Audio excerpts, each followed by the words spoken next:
सूखी डाली पर सामने से कौआ आवाज दे रहा है तो समझ लेना असगुन हो गया। और काला सर्प रास्ता काट जाए, बिल्ली रास्ता काट जाए, समझ लेना असगुन हो गया। और सबसे बड़ा अगर असगुन है, पति 2-4 महीने के लिए बाहर जा रहा है और पत्नी रोना शुरू कर दे, तो इससे बड़ा असगुन कोई नहीं होता। ये होते असगुन।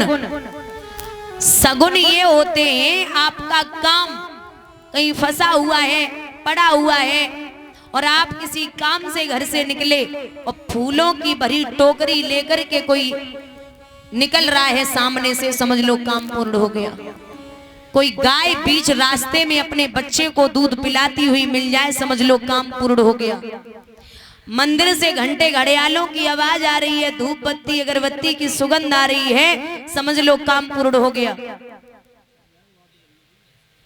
और भैया कोई दूध की भरी बाल्टी लेके आपके सामने से निकल रहा है, किसी काम से घर से निकले, तो समझ लो काम पूर्ण हो गया।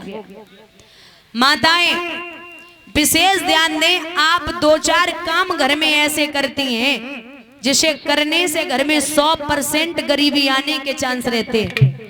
पहला, माताओं को कभी भी बुझे हुए चूल्हे पर बर्तन नहीं रखना चाहिए।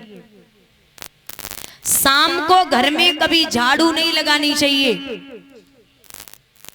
और खड़े होकर के कभी बाल नहीं निकालने चाहिए। माताओं को घर में शाम को जूठे बर्तन नहीं छोड़ने चाहिए, चाहे रात के 11 बजे आपके यहाँ मेहमान आए। ये मैं नहीं कहती, बड़ी बड़ी विद्वान और संत कहते हैं, अगर रात के 11 बजे कोई मेहमान आपके दरवाजे पर आ रहा है और वो खाना खाने के बाद जा रहा है या वहीं रुक रहा है, तो आप सोचो कि सुबह धुल के रख दूंगी। नहीं करना चाहिए, चाहे रात के 11 बजे चाहे 12। महाराज खाना बनाने के बाद, भोजन कराने के बाद बर्तन धुल के ही रखने चाहिए, क्योंकि लक्ष्मी का प्रवेश घर में नहीं होता।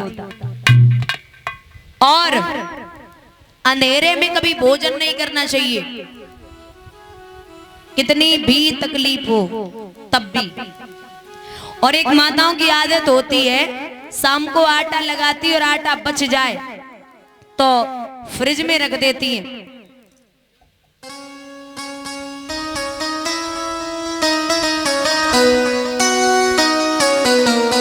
आटा अगर बच जाए तो फ्रिज में रख देती हैं और कहती इसकी सुबह रोटियां बनाऊंगी। बहुत गलत बात है।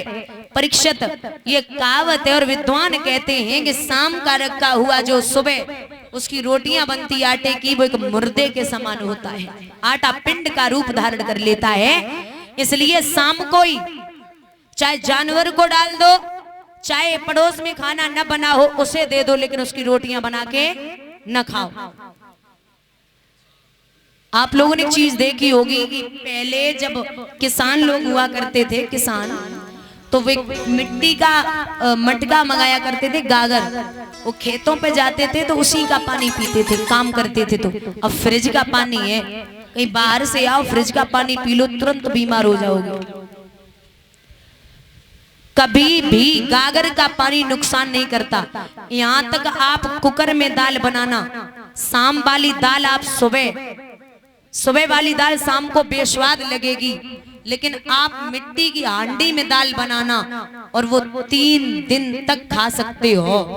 कुकर तो सीधी कहता है कि तू मेरी सीटी बजा, मैं तेरी सीटी बजाऊंगा। बोलिए गोविंद भगवान की।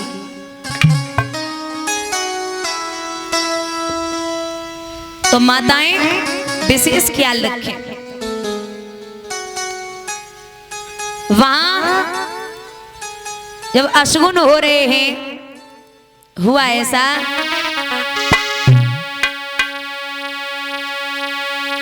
भाभी करन लगी तैयार और भैया पैर पटा से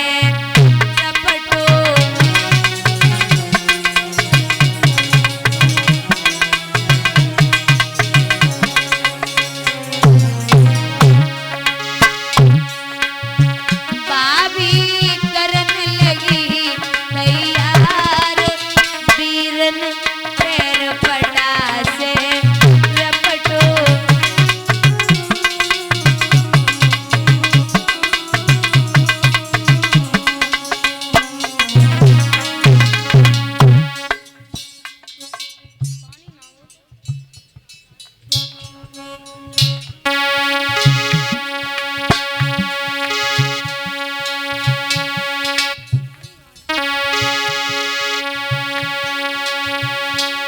जब छींक भई अति भारी सब हसन लगे दे तारी जब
और ये सर्वेश यादव भैया सनॉफ श्री जितेंद्र सिंह महाराज परीक्षित माल्यार्पण कर रहे हैं। समस्त स्टाफ को सम्मानित कर रहे हैं। कलश वाली कन्याओं को संत भगवान को और 5100 रुपए भंडारे में दान दे रहे हैं। भगवान सुख और संपत्ति प्रदान करें।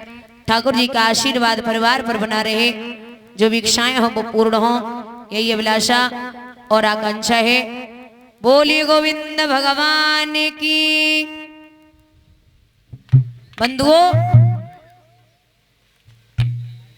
आज असगुन हुए लेकिन शिशुपाल नहीं माना, बढ़ता जा रहा है। कुंदनपुर में बारात लेके पहुंचा। रुक्मणी ने सुना कि शिशुपाल आ चुका तो बड़ी बेचैन है। भगवान का ध्यान करके बोली, कृष्ण अगर आप नहीं आए ना तो मेरे 2 पैसे की हो जाएगी, आ जाइए। बिहारी हमने बचपन से आपके अलावा किसी को पूजा नहीं है, आना तो पड़ेगा। और रोई के बोली है, कृष्ण